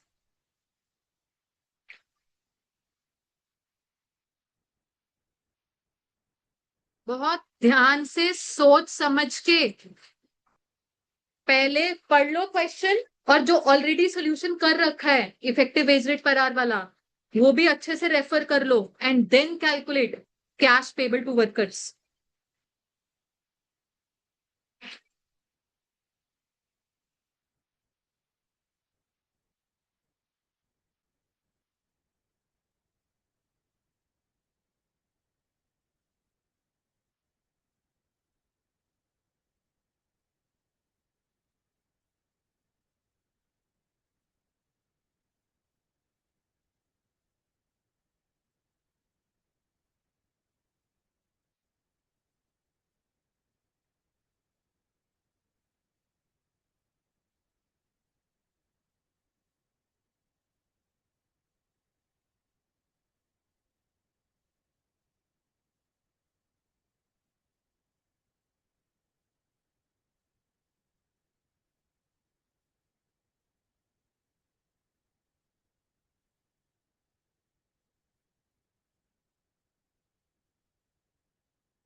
मेरे पास आंसर बिल्कुल ही नहीं है, मैं चेक कर लेती हूँ।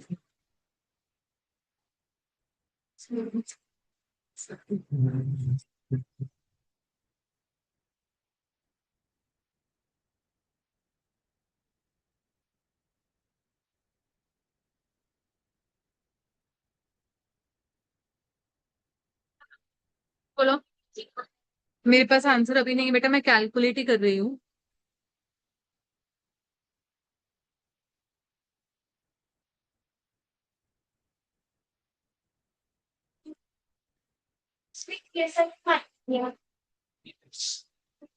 बेटा क्वेश्चन अच्छे से पढ़ लो। ये वहां मेरे ये हाँ 160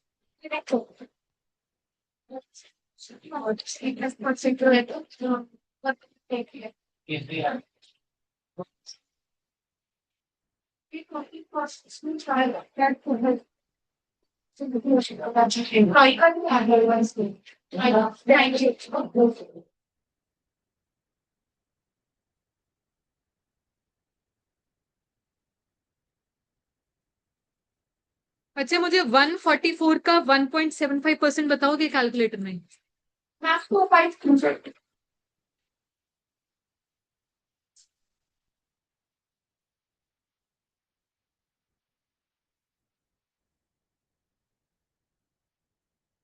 इससे पक्का? हाँ क्योंकि मैंने भी प्रॉपर 6.5% पूरा हुआ है। किसमें से उड़ाया है? इसी फॉर्मेट में। ये वर्किंग दिखाओगे?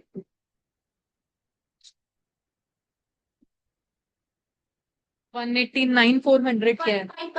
एक सेकंड, 189,400 क्या चित्रांश? मेरे पास 189,240 है बेटा।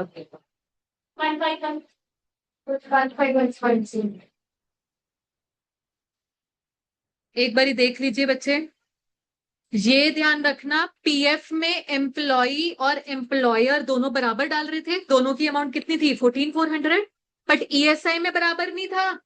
ईएसआई में कंपनी की तरफ से था 4.75% जी, ठीक है, वो आपने कैलकुलेट किया था, और एम्प्लॉयर की सॉरी वर्कर की तरफ से था 1.75। कंपनी ने 4.75% डालना था और उसने 1.75। हाँ जी स्टार्ट आप, but basic salary is not the only cash item ना, डीए भी तो कैश फॉर्म में जाता है, नीचे बोनस भी है वो भी कैश फॉर्म में जाएगा। So if you have to start with an alternative, आप ये कर सकते हो, एक 20 ले लो, 24,000 ले लो, अच्छा बाकी दोनों ये है और ये कैश वाला बोनस भी है। अब बताओ इनका टोटल कितना आ गया? नहीं तो मतलब स्टार्टिंग पॉइंट मेरा कितना बन गया? 168। अगर मेरा स्टार्टिंग पॉइंट 168 है तो माइनस करो सिर्फ और सिर्फ एम्प्लॉय वाली कंट्रीब्यूशन। अब चेक करो आंसर यही आ रहा है, ठीक है, मेक श्योर करना स्टार्टिंग पॉइंट क्या है, सेम आ रहा है।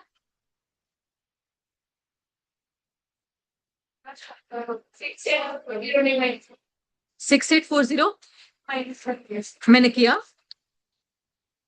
क्योंकि 168 लिया, 168 क्या है गुंजन? लेबर कॉस्ट की स्टेटमेंट में से कैश आइटम्स 6840 मैंने लिया ही नहीं स्टार्टिंग पॉइंट में, तो मैं इसको माइनस क्यों करवाऊं? हाँ जी आंसर आ गया सभी के पास 151,080 ओके है।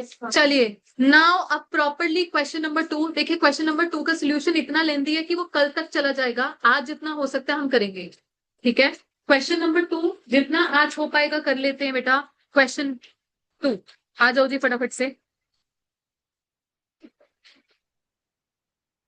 Calculate earnings of A and B. Again earnings का क्या मतलब? Cash, cash payable from the following particulars for a month and allocate labour cost to each job X Y and Z. हमारे पास 3 jobs हैं, labour cost allocate करना मतलब ये बताना इनकी कॉस्ट शीट में वेजेस कितनी कितनी जा रही हैं। अच्छा जी, आपने इस चैप्टर में क्या सीखा है? लेबर कॉस्ट कैसे एलोकेट होती है, यानी कि कॉस्ट शीट में वैल्यू कैसे जाती है, बताना तो कैसे? Effective wage rate per our निकाल के, ठीक जी। 2 वर्कर हैं, उन्होंने ऊपर बताया, इन्होंने हाँ 2 वर्कर के नाम ऊपर बताए ए एंड बी, ये दोनों वर्कर हैं, इनके बेसिक वेजेस दे दी, डीए दे दिया, कंट्रीब्यूशन टू पीएफ ब्रैकेट ने बोल दिया ऑन बेसिक वेजेस, अगर ये ब्रैकेट ना होता तो परसेंटेज किस पर लगती? बेसिक वेजेस प्लस डीए पर लगती। ऐसे ही कंट्रीब्यूशन टू एएसआई भी ऑन बेसिक वेजेस ही है। ओवर टाइम नोटिस करना, वर्कर ए ने किया वर्कर बी ने नहीं किया, ओके जी। Normal working hours for the month are 200 and over time is paid at double the total rate of normal wages and DA. इस लाइन पर मैं आऊंगी बाद में, अभी नहीं समझा रही इस लाइन का meaning. Employers' contribution to state insurance and PF are at equal rate with employees' contribution. ऊपर ये वर्कर की कंट्रीब्यूशन के रेट गिवन है, नीचे बता रहे हैं कि कंपनी भी सेम रेट के हिसाब से ही पीएफ और ईएसआई में पैसा डालती है। 2 workers were employed on jobs X Y and G in the following proportion. अब ये प्रोपोर्शन परसेंटेज में बताइए, मतलब इनके टाइम का बताया। वैसे नॉर्मल वर्किंग आवर्स ऊपर आपको बता दिए कितने हैं, 200। तो वर्कर ए ने 200 में से 200 आवर्स में से 40% टाइम डिवोट किया जॉब एक्स पर, 30% टाइम डिवोट किया जॉब वाई पर, एंड 30% टाइम डिवोट किया जॉब जेड पर। तो अल्टीमेटली जब हमने effective wage rate per our निकाल लेना है, उसको मल्टीप्लाई करेंगे कि तीनों जॉब्स में कितने कितने आवर्स वर्कर लगा। ऐसे वर्कर बी का इफेक्टिव वेज रेट अलग आएगा, effective wage rate per our अलग आएगा। फिर वर्कर बी का ये देखेंगे कि उसने जॉब एक्स वाई और जी में कितना कितना टाइम लगाया, वो आपको बाइफर्केशन गिवन है। और ये बताया जा रहा है over time was done on job Y only. ठीक है, तो ओवर टाइम किसने किया, कौन से वर्कर ने किया, ए ने, सिर्फ और सिर्फ जॉब वाई में किया। तो जितनी भी वर्कर ए को हम ओवर टाइम पेमेंट कर रहे हैं, वो जॉब वाई की कॉस्टिंग में ही एड अप होगी। उसका बर्डन हम एक्स और जेड पर नहीं डालेंगे, क्योंकि पता है कि स्पेसिफिकली जॉब वाई के लिए ओवर टाइम हुआ। ठीक है जी।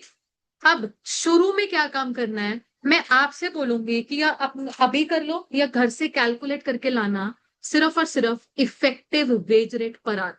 Effective wage rate per our का फॉर्मूला बताना क्या होता है, न्यूमरेटर में क्या आता है, ग्रॉस नॉर्मल टाइम वेजेस। वो कैलकुलेट करो, उसको डिवाइड करना 200 घंटों से, इधर हमारे पास इफेक्टिव लेबर आवर्स 200 ही है। ओवर टाइम मैंने आपको समझाया नहीं कैसे कैलकुलेट हो रहा है, तो मैं नहीं एक्सपेक्ट करी पूरा क्वेश्चन करना है। Effective wage rate per our अभी कैलकुलेट करना शुरू कर दो, वर्कर ए का और वर्कर बी का।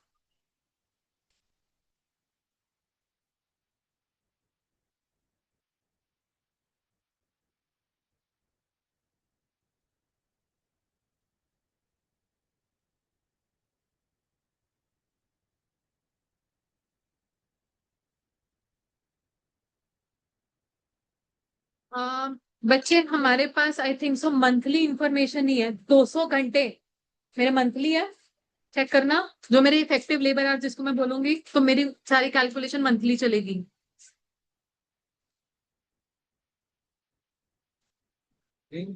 मंथ में, if my denominator is in month.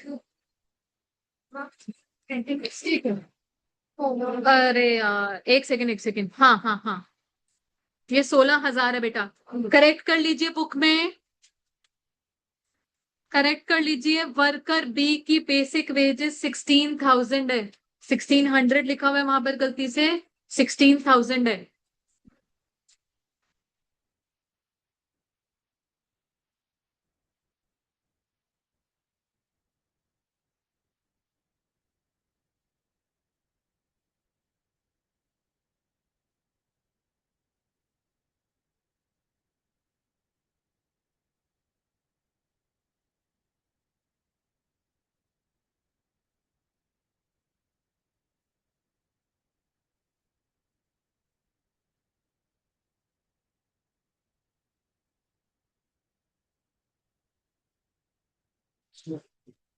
नहीं,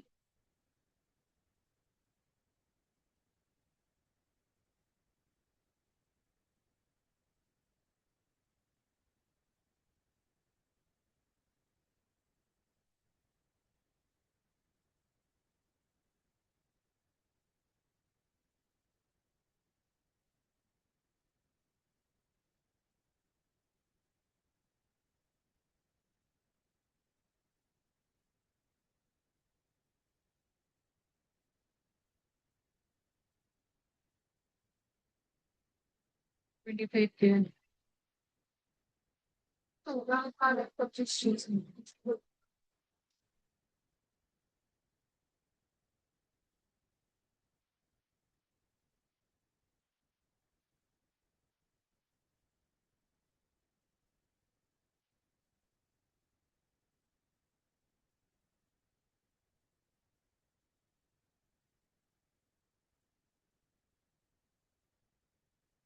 चित्रांश मिस्टेक देख लीजिए।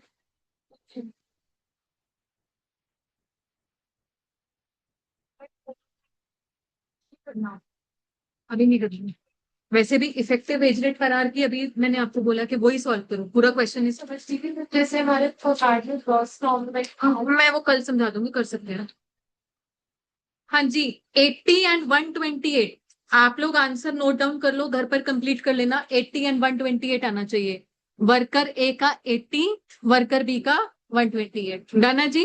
चलिए हम इसी पॉइंट पर आज का सेशन क्लोज कर रहे हैं। We will continue with the question tomorrow.